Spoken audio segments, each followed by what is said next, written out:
Assalamualaikum warahmatullahi wabarakatuh. Apa kabar anak soli-soli hari ini? Alhamdulillah, pagi yang cerah, senyum ceria, Allahu Akbar. Bertemu lagi dengan Bunda. Hari ini kita mau belajar mengenai air, ya. Apa saja mau kita pelajari? Nanti kita bahas sama-sama ya. Tapi sebelumnya kita berdoa dulu. Doa sebelum belajar. Bismillahirrahmanirrahim. Rabbi zidni ilman warzuqni fahman. Ya Allah, tambahkanlah ilmuku dan pertinggikanlah kecerdasanku. Amin. Nah, tadi Bu Guru sudah bilang mau belajar tentang air.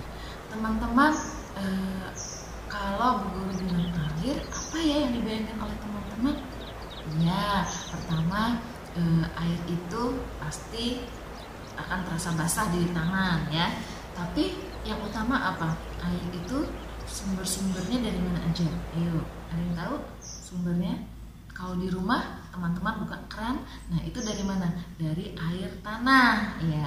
Air tanah diambil masuk ke keran air dengan melalui pompa, sumbernya namanya sumur. Itu yang di rumah. Kemudian ada juga air yang sumbernya berasal dari gunung, pegunungan. Ya. Ada juga air kalau ini sedang musim hujan, namanya sumber airnya dari air hujan. Ada juga di perumahan lain yang tidak menggunakan air dari tanah. Mereka menggunakan apa? Iya, betul, dikelola oleh PDAM, perusahaan air minum.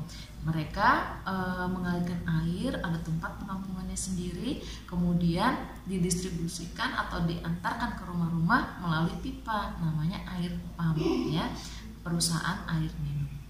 Nah, itu tadi sumber-sumber air. Sekarang fungsinya apa aja ya air itu? Ya, sudah ada yang tahu? Ya, pertama untuk minum ya, untuk minum. Kemudian yang kedua, yang utama nih kita muslim apa? Buat berwudu ya, berwudu. Kemudian sedang pandemi begini harus rajin untuk mencuci tangan. Fungsi air selain itu juga untuk mencuci tangan. Kemudian apalagi? Untuk mandi ya, mandi, mencuci mamahnya ya, untuk mencuci baju.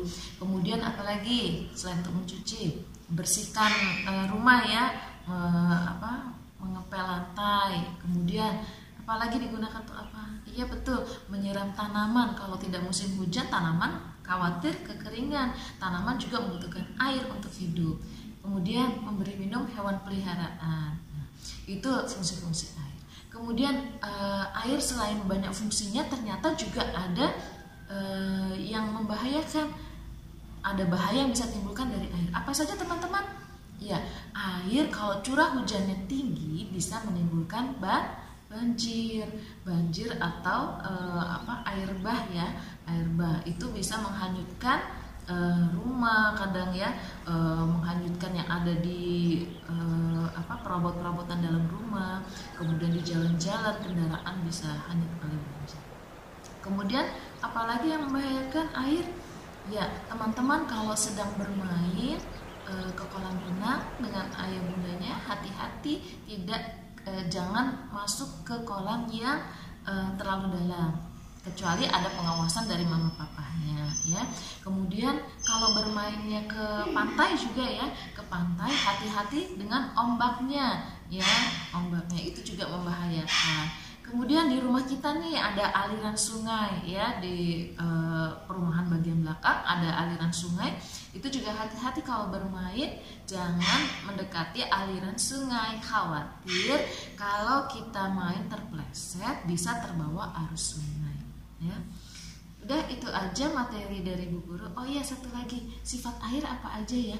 Air itu kalau kita lihat air itu berwarna atau tidak?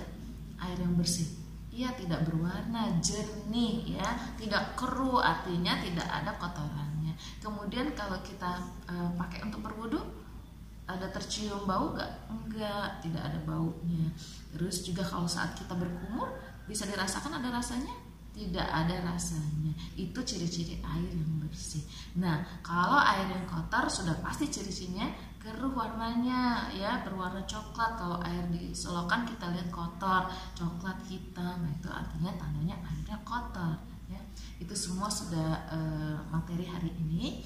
Kemudian tugasnya apa? Tugasnya teman-teman menyebutkan fungsi air yang digunakan di rumah untuk apa saja. Itu saja.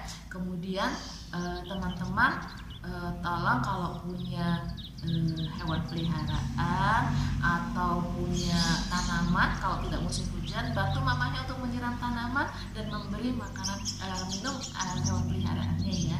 Kasihan kalau nggak diberi minum, nanti mereka tidak bisa tumbuh ya. Itu saja tugasnya, sudah ingat ya.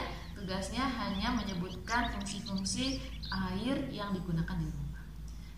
Begitu materi dari Bu Guru. Kita sudahi dengan membaca doa penutup majelis. Doa penutup majelis. Bismillahirrahmanirrahim. Subhanaka Allahumma wa bihamdika asyhadu an la ilaha illa anta astaghfiruka wa atubu ilaik. Assalamualaikum warahmatullahi wabarakatuh.